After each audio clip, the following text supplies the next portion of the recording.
Welcome top news today.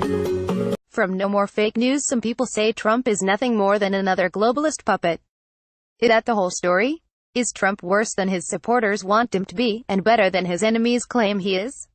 Donald Trump image by Mark Van Der Chias. Permission details. DMCA. Trump is unpredictable. He shoots his mouth off. No one is sure what he might do next. That is not the deep state's version of what a president is supposed to be.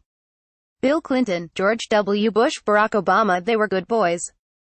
Globalists, the intelligence establishment and the military-industrial complex knew the situation was well in hand. Trump is the strange intruder, the crazy one. If his swaggering indifference to the deep state's agenda is merely a formidable acting job, then why is he subjected to withering attacks every day, even from his own party? After all, he has surrounded himself with Goldman Sachs big shots. Can't they be relied on to keep him in check? What's the problem? Well, one huge problem is he keeps attacking mainstream media.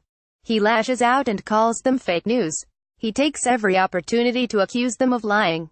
No president in modern history has dared to work that angle. Understand that the intelligence establishment, a major component of the deep state, uses major media to shape public perception on an ongoing basis. Gunslinger Trump is upsetting that apple cart at a time when public trust in mainstream news is, all on its own, eroding. He isn't supposed to be piling on. If Trump's attacks on the news are a carefully crafted theatrical ploy, somehow designed to serve the deep state, where is the payoff? I keep bringing up Trump versus the media, because, for the past 35 years, working as a reporter, I've seen the media damage and the mind control, the brainwashing and the corruption, the collusion between the news and the deep state, and the resulting destruction of human life. Just to name two areas of major crimes: viciously lying war press coverage, and viciously lying medical coverage. Anyone, especially a president who wades in and disrupts the seamless hypnotic flow of mainstream news, whatever his motives, deserves praise.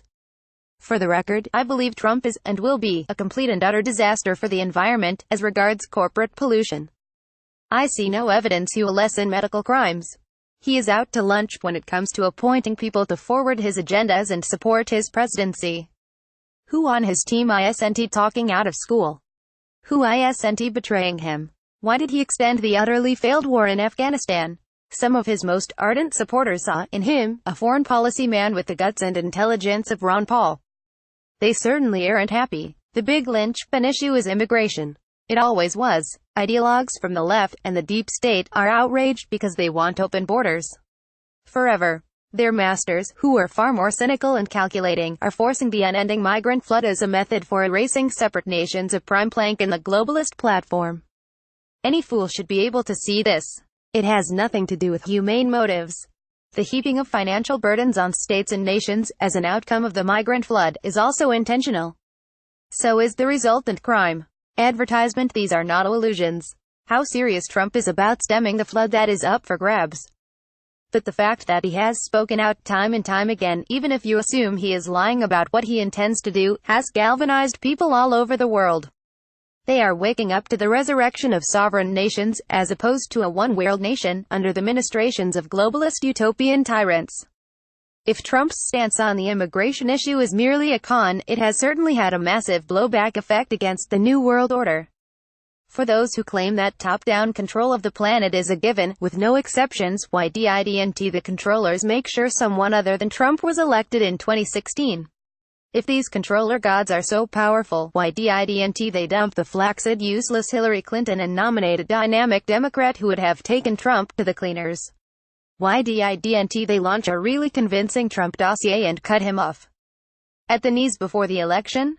For all the Hegelian dialectic people who insist that Trump was put into office to whipsaw the public to the other side, after the socialist Obama had done his assigned job, consider the fact that any corporatist Republican candidate could have served that function instead of a fast-talking, shooting from the hip, swaggering narcissist cowboy crazy, who suddenly began spouting anti-globalist pro-nationalist rhetoric to a worldwide audience. Next page. 123 OpEdNews.com. Jen Rappaport has worked as a freelance investigative reporter for over 30 years. He has written articles on politics, health, media, culture and art for LA Weekly, Spin Magazine, Stern, Village Voice, Nexus, CBS Health Watch, and other newspapers and magazines in the US and Europe. In more, share author on social media. The views expressed herein are the sole responsibility of the author and do not necessarily reflect those of this website or its editors.